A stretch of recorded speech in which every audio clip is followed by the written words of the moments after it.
జిల్లాగా ప్రకటించాలనే డిమాండ్తో జిల్లా సాధన సమితి ఆధ్వర్యంలో కొనసాగుతున్న ఉద్యమం రోజురోజుకి ఉధృతమవుతుంది.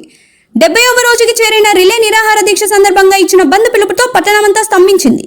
తెల్లవారుజాము నుంచి ఆర్టీసీ బస్సులు నిరసనకారులు అడ్డుకోవడంతో రవాణా సంస్థ పూర్తిగా నిలిచిపోయింది. వాణిజ్య సంస్థలు, విద్యా సంస్థలు స్వచ్ఛందంగా మూతపడ్డాయి. భారీ ర్యాలీ సందర్భంగా పోలీసులతో జేఏసీ నాయకుల మధ్య వాగ్వాదం చోటు చేసుకుంది.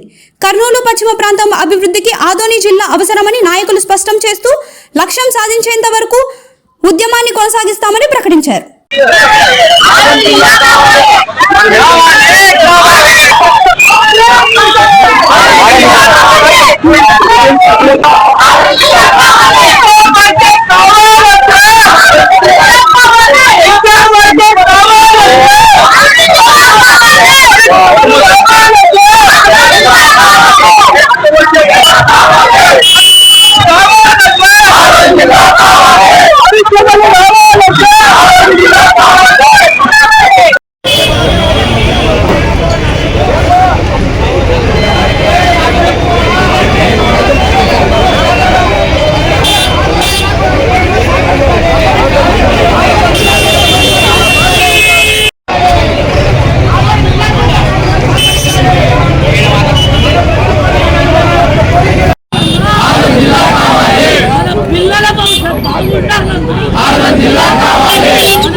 ప్రజలందరికీ అలాగే ఈరోజు ఆదోని నియోజకవర్గంలో 70వ రోజు కార్యక్రమానికి మన ఆదోని జేఏసీ ఆధ్వర్యంలో బంధు పిలుపు జరిగింది. ఆ బంధుకు పిలుపుతో మా వైఎస్ఆర్ పార్టీ తప్పకుండా మేము మొదటిసారి 2 రోజులు ఇద్దాం. దాని ప్రకారమే మనం ఈరోజు బంధులో మేము పాల్గొన్నాం. ఈరోజు చూస్తున్నాం ప్రజలు కూడా ఒకసారి ఆలోచన చేయాలి. ఈరోజు 70 రోజుల నుండి మనం ఈరోజు జేఏసీ ఆధ్వర్యంలో ఆదోని సాధన కోసం ప్రతి ఒక్క పౌరుడు, ప్రతి ఒక్క నాయకులైతేనేమి, కులారాష్ట్రంగా మా మతాలు వ్యక్తంగా ప్రతి ఒక్కరు ఈ కార్యక్రమంలో పాల్గొంటున్నారు. మనం ఒకసారి ఈ కూటమి ప్రభుత్వం ఏదైతే ఉందో వాళ్ళందరూ కనెక్ట్ కావాలి. ఈరోజు ఏదో ఒక పార్టీ గురించో ఏదో ఒక కులం గురించాలని ఆగంలే. 5 నియోజకవర్గ ప్రజలు ఆకాంక్షది ఆదోనిని జిల్లా సాధించుకోవాలని చెప్పి ఒక ఆకాంక్ష. మరి ఆకాంక్షని కూటమి ప్రభుత్వం ఎందుకు గుర్తు చేయడం లేదో ఒకసారి అర్థం చేసుకోవాలి. ఈరోజు ఎందుకు కానీ ఆదోని జిల్లా కావాలని చెప్పి ఒకసారి మనం ఆత్మపరిశీలన చేసుకుంటే మన గతంలో ఇప్పుడు సీఎంగా ఉన్నటువంటి చంద్రబాబు నాయుడు మన ఈరోజు రాష్ట్రంలో ఆశీర్వాదం చేశామని ప్రకటించారు. ఒక 6 నెలల కింద ప్రకటించిన తర్వాత మన ఆదోని ప్రజలు కూడా, మన ఆదోని నియోజకవర్గ ప్రజలు కానీ మిగతా 5 ప్రజలు కూడా మాకు కూడా జిల్లా కావాలని చెప్పి సంతోషంతో చంద్రబాబు నాయుడు యొక్క ఆదేశాలు తప్పకుండా చేశారని చెప్పి ఒక నమ్మకంతో మా ఆ రోజు ఆదోని జిల్లా కావాలని చెప్పి 5 ప్రజలు బయటకు వచ్చారు. మరి ఎందుకని చంద్రబాబు నాయుడు యూటర్న్ తీసుకున్నారు? ఒకవేళ మనంతా ఆలోచించాలి. ఎందుకంటే 6 జిల్లాలు ప్రకటిస్తామని చెప్పి 2 జిల్లాలు ప్రకటించినారు. మరి ఎందుకంటే ఆదోని జిల్లాను ప్రకటించారు. ఆదోనికి ఏం తక్కువైంది? ఆదోనికి అర్హత లేదా? ఒకవేళ ఆదోనికి జిల్లా ఇవ్వండి అర్హత లేదంటే తప్పకుండా మీరు వచ్చి బయటకు వచ్చి మీరు ఈ కాలంలో ఆదోని జిల్లా ఇవ్వడంగా మరి మేము ఆలోచన చేస్తాం. దానికి టైం కావాలి. దాన్ని కూడా గౌరవంగా అన్ని చూసుకొని మేము జిల్లా ప్రకటిస్తాన్ని నివాళిస్తే మీరు కూడా మీరు చేసే వారు కూడా మీరు సంతోషిస్తారు. కానీ 70 రోజుల నుండి కూడా ఇలా ఏం చెప్పలేదు. ఈరోజు 70 రోజులు చూస్తున్నాం. జేఏసీ ఆధ్వర్యంలో ఏ పిలుపైనా ఇచ్చినా వైఎస్ఆర్ పార్టీ, కాంగ్రెస్ పార్టీ మన 5 నియోజకవర్గాలు వాళ్ళంట ఉండి ఏ ఒక్క కార్యక్రమాన్ని తప్పకుండా ప్రతి కార్యక్రమాన్ని ఈరోజు వైఎస్ఆర్ పార్టీ ఈ జిల్లా బాగుంటుంది పోరాడుతుంది. మన ఈరోజు కూడా ప్రభుత్వం యొక్క ఆరోపణ చేస్తున్నాం. ఒకసారి వస్తారు, ఒకసారి పోతారు. మన గతంలో చూస్తాం. ఫస్ట్ పొందినప్పుడు వాళ్ళు టీడీపీ వాళ్ళు వచ్చారు, తెలంగాణ వచ్చారు, టీడీపీ వాళ్ళు వచ్చారు, మేము వచ్చాం వైఎస్ఆర్ పార్టీ. అలాగే సిపిఎం వివిధ రాజకీయ పార్టీలు అయితేనేమి అలాగే వ్యాపారస్తులు కూడా మన ఫస్ట్ బంధువులు కోరుకుంటారు. మరి ఎప్పుడైతే రెండో మంది వచ్చిన లోపలే మరి టీడీపీ వాళ్ళైతేనేమి అలాగే జనసేన వాళ్ళు కూడా వచ్చారు వెళ్ళిపోయారు, అలాగే బీజేపీ వాళ్ళు వచ్చారు వెళ్ళిపోయారు. మరి దీన్ని దృష్టిలో పెట్టుకోవాలి ప్రజలు కూడా. ఈరోజు చెప్పండి, ఈరోజు ఇవ్వాలంటే ఎవరు కూడా ప్రభుత్వం మనకి ఇవ్వాలి. ఈరోజు వైఎస్ఆర్ పార్టీ ఇచ్చే ఛాన్సే లేదు. ఎందుకంటే ప్రభుత్వం ఆగింది కాబట్టి. ఇంకా 3 ఏళ్ళు వాళ్ళు ఉంటారు. మరి 3 ఏళ్ళు ఇస్తారా చూడాలా? ఒకసారి చెప్పమని చెప్పండి, ఒక డిజైన్ చెప్పమని చెప్పండి. పలానా డేట్ మేము ఇస్తాం, లేదా పలానా కాలంలో మేము ఇస్తాం, లేదా పలానా కాలంలో మేము ఇవ్వకపోతున్నామని చెప్పండి.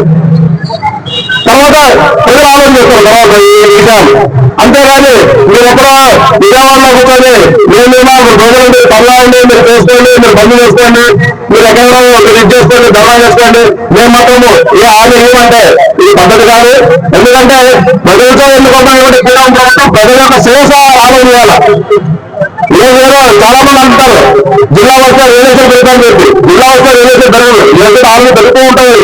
మనకేమొస్తాయి ఇక్కడ ఆఫీసులు వస్తాయి, రైతాంగం బాగుపడతాయి, మంచి మంచి ఏదో వస్తాయి, మంచి ప్రభుత్వాలు వస్తాయి, అలాగే ఆఫీసులు వస్తాయి. అన్నీ ఇవాళ ప్రజలు కూడా ఇబ్బంది లేకుండా మరి ఈరోజు ప్రజలు బాగుపడతారు. దాని దృష్టిలో పెట్టుకొని మరి జేఏసీ ఆధ్వర్యంలో చేసే వస్తే వాళ్ళు ఏదో పొద్దుగా చేసే వాళ్ళు జీవనంలో ఉండవల్ల ఈరోజు ఎవరు చెప్పిన చదువుకొని ప్రతిరోజు 70 రోజులు పిల్లలు తిరుగుకొని ఏదో ఒక వర్గం వచ్చి జేఏసీలో కూర్చొని మన జిల్లా కావాలని చెప్తారంటే మరి ఒకసారి 70 రోజుల్లో కూర్చున్నటువంటి ప్రతి ఒక్క పౌరుడికి నేను ఆన్సర్ చెప్తున్నా.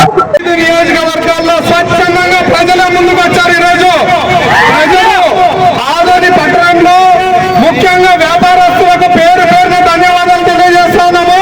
స్వతహాగా ప్రతి షాపును మీరు బంద్ చేయడం జరిగింది. అదేవిధంగా జేఏసీ పిలుపుతో ఈరోజు వివిధ పార్టీలన్నీ వైఎస్ఆర్ కాంగ్రెస్ పార్టీ సాయి ప్రసాద్ రెడ్డి గారి ఆదేశాలతో YSR Congress party, BJP party, Janasena party, వామపక్షాలు, కాంగ్రెస్ పార్టీ అందరూ మూకుమ్మడిగా వచ్చి ఈరోజు ఈ బంద్లో పార్టిసిపేట్ చేయడం అనేది ఆల్మోస్ట్ ఒక 50% మనం జిల్లా సాధించినట్టే. రాబోయే రోజుల్లో ఇక కనువిప్పు కలవాల్సింది కేవలం అమరావతిలో ఉన్నటువంటి ఆ పెద్దలకు మాత్రమే. మీకు ఇంకా కనువిప్పు కలుగుతుందా లేదా అని చెప్పి తెలియజేస్తా ఉన్నాము. ఇదే విధంగా మీ ద్వంద్వ వైఖరిని మీరు ప్రదర్శిస్తే రాబోయే రోజుల్లో ఈ ఉద్యమం ఇంకొక రూపును దాలుస్తుందని కూడా నేను మీ అందరికీ సభాముఖంగా తెలియజేస్తా ఉన్నాను. ఒక్కసారి చూస్తే ఆదోని నియోజకవర్గం అనేది ఎప్పుడో జిల్లా చేయడానికి అన్ని విధాలుగా ఉన్నటువంటి సౌలభ్యం ఇక్కడ ఉంది. మనం నంద్యాలతో కంపేర్ చేసినా, కర్నూలు పట్టణంతో కంపేర్ చేసినా, మదనపల్లితో కంపేర్ చేసినా ఆదోనిలో ఎంతో గొప్ప చరిత్ర గల 160 సంవత్సరాల మున్సిపాలిటీ ఉంది, మార్కెట్ యార్డ్ ఉంది. అదేవిధంగా 5 నియోజకవర్గాల్ని కలుపుతూ కేవలం 30 నుంచి 40 కిలోమీటర్ల దూరంలోనే ఆదోని మధ్యలో ఉంటుంది. ఈ రోజు పరిపాలన వికేంద్రీకమైన పరిపాలన చేయడానికైనా ఈ నియోజకవర్గం పక్కనున్న ఆదూరు, ఇప్పుడు అదే మనం కర్నూలుకి వెళ్ళాలంటే ఆదోని వాళ్ళు 100 కిలోమీటర్లు ప్రయాణిస్తే మన కొలుగున్న వాళ్ళు 150 కిలోమీటర్లు, చిప్పగిరి నుంచి 130 కిలోమీటర్ల ప్రయాణం చేయాల్సి వస్తా ఉంది. ఈ దుస్థితి ఇంకా ఎన్ని రోజులు మనం భరించాలని చెప్పి తెలియజేస్తా ఉన్నాను. ఇకపోతే ఆదోని నియోజకవర్గం మీరు ఒక్కసారి జిల్లా ప్రకటించి చూడండి. ఈ రాష్ట్రంలో 10 సంవత్సరాలు వెనుతిరిగి చూసే లోపల ఇదే నంబర్ 1 జిల్లాగా ఏర్పడుతుందని కూడా ఈ సభాముఖంగా తెలియజేస్తారు. చేసుకోండి. నోటిఫికేషన్ కోసం బెల్ ఐకాన్ క్లిక్ చేయండి. మరిన్ని అప్డేట్స్ కోసం ప్రతి ఒక్క కుటుంబానికి ఉచిత ప్రకటనలు వచ్చే విధంగా మీకోసం మీ ముందుకు వివిధ న్యూస్ టీవీని ఏపీ 5 నందు 99వ ఛానల్ మరియు యూట్యూబ్ నందు వీక్షించెదరు.